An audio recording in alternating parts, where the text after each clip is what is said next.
નમસ્કાર દર્શક મિત્રો, કનેક્ટ ગુજરાતના સીજી એક્સપ્રેસ ન્યૂઝમાં હું આકાંક્ષા આપ સૌનું સ્વાગત કરું છું. વર્તમાન ડીજીપી વિકાસ સહાય જૂન માસના અંત ભાગમાં નિવૃત્ત થવાના છે, છતાં અત્યારથી પોલીસમાં આ હોટ ટોપિક છે. પોલીસમાં ચર્ચાનું કારણ ગુજરાત પોલીસમાં ચાલી રહેલી કોલ્ડ વોર છે. નવા ડીજીપી નિમાય તો તક ઝડપી લેવા તેમજ વિકાસ સહાયને એક્સટેન્શન મળે તે માટે આઈપીએસ લોબીમાં લોબિંગ શરૂ થઈ ચૂક્યું છે. ભરૂચમાં લિંક રોડ ઉપરની એક સોસાયટીમાં મામાના ઘરે લગ્નમાં આવેલી 17 વર્ષની સગીરા સાથે પાડોશી 14 અને 15 વર્ષના બે કિશોરોએ વારાફરતી દુષ્કર્મ કરી તેનો વિડીયો બનાવી વાયરલ કર્યો હતો. આ ઘટના સગીરાના પરિવાર સમક્ષ આવતા પોલીસે વિડીયોમાં જણાતા બે કિશોર સામે ગુનો દાખલ કરી બંનેની અટકાયત કરી હતી.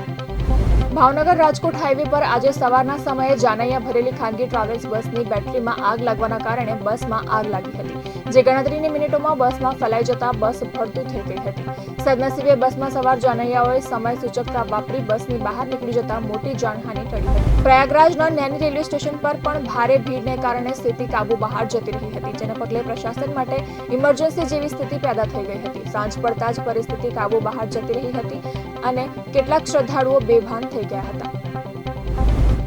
કર્ણાટકના મૈસૂરના એક એપાર્ટમેન્ટમાં એક પરિવારના 4 સભ્યો મૃત હાલતમાં મળી આવ્યા હતા. અહેવાલો અનુસાર આ આપઘાતનો મામલો છે. 45 વર્ષીય ચેતન ઘરની અંદર લટકતી હાલતમાં મળી આવ્યો હતો. તેની પત્ની, પુત્ર અને માતા મૃત હાલતમાં મળી આવ્યા હતા. પોલીસની આશંકા છે કે ચેતને આપઘાત કરતા પહેલા તેના પરિવારના સભ્યોને ઝેર આપ્યું હતું. દેશની રાજધાની દિલ્હી 4.0ની તીવ્રતાના ભૂકંપથી ધ્રુજી ઉઠી હતી. આ ભૂકંપના આંચકા દિલ્હી ઉપરાંત હરિયાણા તેમજ બિહારમાં પણ અનુભવાયા હતા. દિલ્હીમાં આવેલા ભૂકંપનું કેન્દ્રબિંદુ પેટાળમાં બહુ જ દૂર હોવાને કારણે વધુ નુકસાન નથી થયું, તેમ છતાં તેની અસર વ્યાપક પ્રમાણમાં જોવા મળી હતી. ટોરોન્ટો પિયર્સન એરપોર્ટ પર લેન્ડિંગ વખતે વિમાન અકસ્માતનો ભોગ બન્યું હતું. વિમાનમાં 80 લોકો સવાર હતા. વિમાનમાંથી તમામ મુસાફરોને સુરક્ષિત રીતે બહાર કાઢી લેવામાં આવ્યા છે. આ દુર્ઘટનામાં 18 લોકોને ઈજા પહોંચી છે. અમેરિકામાં 10 કરોડથી વધુ લોકો પર પૂર, કીચડનો ધસારો, બરફના વાવાઝોડાનું જોખમ ઝળુંબી રહ્યું છે. આ માટેની એલર્ટ જારી કરી દેવામાં આવી છે. અમેરિકા પર જાણે એક સાથે 4 આફતો એક સાથે ત્રાટકી હોય તેવી પરિસ્થિતિ છે. આના લીધે કેટલીય હોસ્પિટલો પણ બંધ કરી દેવાની ફરજ પડી છે. રિતિક રોશન અને ઐશ્વર્યા રાયની ક્લાસિક ગણાવાયેલી ફિલ્મ જોધા અકબરનું લોસ એન્જલિસમાં ઓસ્કર એકેડમી દ્વારા ખાસ સ્ક્રીનિંગ યોજવામાં આવશે. આ સ્ક્રીનિંગ આગામી મહિને યોજાશે.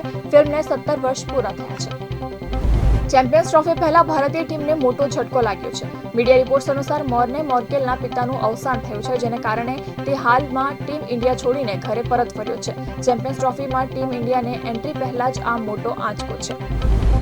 તો હતા કનેક્ટ ગુજરાતના આજના સીજી એક્સપ્રેસ ન્યૂઝ. નવા સમાચારો અને વધુ અપડેટ માટે તમે જોડાયેલા રહો કનેક્ટ ગુજરાત સાથે. ત્યાં સુધી મને રજા આપશો. નમસ્કાર.